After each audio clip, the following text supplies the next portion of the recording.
Doctor Sreevarma ஆயுள் தரும் ஆயுர்வேதா அறுவை சிகிச்சை இல்லா குணம் ஆயுள் கால நிவாரணம்.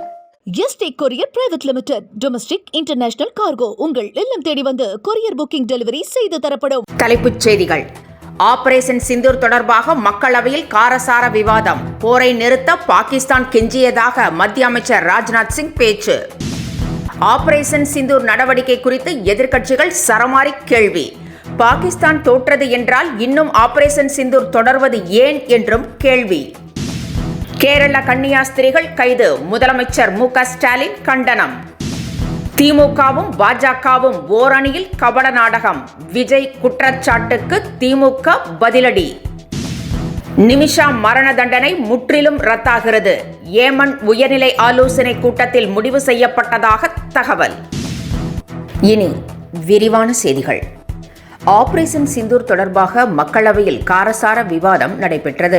விவாதத்தை தொடங்கி வைத்து பேசிய பாதுகாப்புத்துறை அமைச்சர் ராஜ்நாத் சிங், பகல்காம் தாக்குதலுக்கு பதிலடியாகவே ஆபரேஷன் சிந்தூர் நடவடிக்கை எடுக்கப்பட்டதாகவும் இதில் 9 தீவிரவாதிகளின் முகாம்கள் அழிக்கப்பட்டதாகவும் 100க்கும் மேற்பட்ட தீவிரவாதிகள் உயிரிழந்ததாகவும் அவர் தெரிவித்தார். தாக்குதலை நிறுத்தும்படி பாகிஸ்தான் இந்தியாவிடம் கெஞ்சியதாகவும் ராஜ்நாத் சிங் கூறினார். பாகிஸ்தானுக்கு எதிரான சண்டையில் இந்தியா வெற்றி பெற்றது என்றால் இன்னும் ஆபரேஷன் சிந்தூர் ஏன் தொடர்கிறது என காங்கிரஸ் கட்சியைச் சேர்ந்த கௌரவ் கோகோய் கேள்வி எழுப்பியுள்ளார். பாகிஸ்தான் ஆக்கிரமிப்பு காஷ்மீரை நாம் எப்பொழுது மீட்பது என்றும் கோகோய் வினவினார். வர்த்தகத்தை மேற்கோள் காட்டி போர் நிறுத்தம் செய்யப்பட்டதாக ட்ரம்ப் தொடர்ச்சியாக கூறி வருவது குறித்தும் விளக்கம் கேட்டார். பாகிஸ்தானுக்கு எதிரான போர் நிறுத்தத்தில் அமெரிக்க தலையீடு இல்லை என வெளியுறவுத்துறை அமைச்சர் ஜெய்சங்கர் திட்டவட்டமாக தெரிவித்திருக்கிறார்.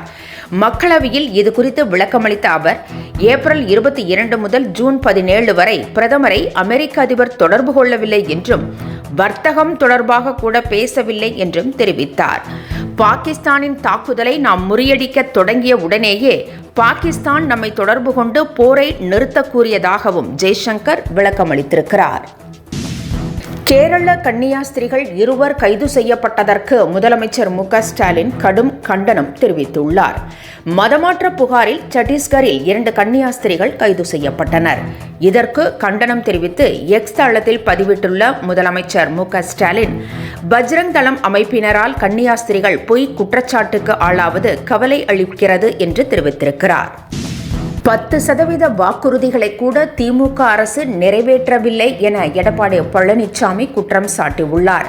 மக்களை காப்போம், தமிழகத்தை மீட்போம் என்ற தலைப்பில் பயணம் மேற்கொண்டுள்ள இபிஎஸ் திமுக அரசையும் திமுகவையும் முதலமைச்சரையும் கடுமையாக சாடி வருகிறார். இந்நிலையில் 46 சட்டமன்ற தொகுதிகளில் பயணித்து 18.5 லட்சம் மக்களை சந்தித்து அவர்களது மனநிலையை அறிந்ததாக இபிஎஸ் கூறியுள்ளார். உதயநிதி ஸ்டாலினுக்கு துணை முதலமைச்சர் பதவி கொடுத்ததை தவிர திமுக எதையும் சாதிக்கவில்லை என்றும் குற்றம் சாட்டியுள்ளார். திமுக பாஜகவின் கபட நாடகங்களை மக்கள் இனியும் நம்ப மாட்டார்கள் என்று விஜய் தெரிவித்திருக்கிறார். சோழ பேரரசுகளுக்கு திமுக உரிய மரியாதை அளிக்கவில்லை என்றும் தமிழகத்தை அடகு வைத்தது போல தமிழர்களின் பெருமையையும் திமுக அடகு வைத்து விட்டதாகவும் விமர்சித்திருக்கிறார். கீழடியில் கிடைத்த அசைக்க முடியாத ஆதாரங்களை மறைக்கும் பாஜக அரசு தற்போது தமிழர்கள் பற்றி பேசுவது கபட நாடகம் என விஜய் கூறியிருக்கிறார். தமிழக வெற்றிக் கழகம் ஒரு மூடர் கூட்டம் என விஜய்க்கு திமுக பதிலடி கொடுத்திருக்கிறது. சோழர் விவகாரத்தில் திமுகவும் பாஜகவும் கபட நாடகமாடுவதாக விஜய் விமர்சித்திருந்தார். இதற்கு பதிலடி கொடுத்துள்ள திமுகவைச் சேர்ந்த கான்ஸ்டன்டைன் ரவீந்திரன், தாவேகா ஒரு மூடர் கூட்டம் என சாடியுள்ளார். இதேபோல பாஜகவின் கருநாகராஜனும் விஜய்க்கு பதிலடி கொடுத்திருக்கிறார். ஏமனில் வழக்கு ஒன்றில் மரண தண்டனை விதிக்கப்பட்ட நிமிஷா விரைவில் விடுதலை ஆவார் என்று தகவல்கள் வெளியாகியுள்ளது.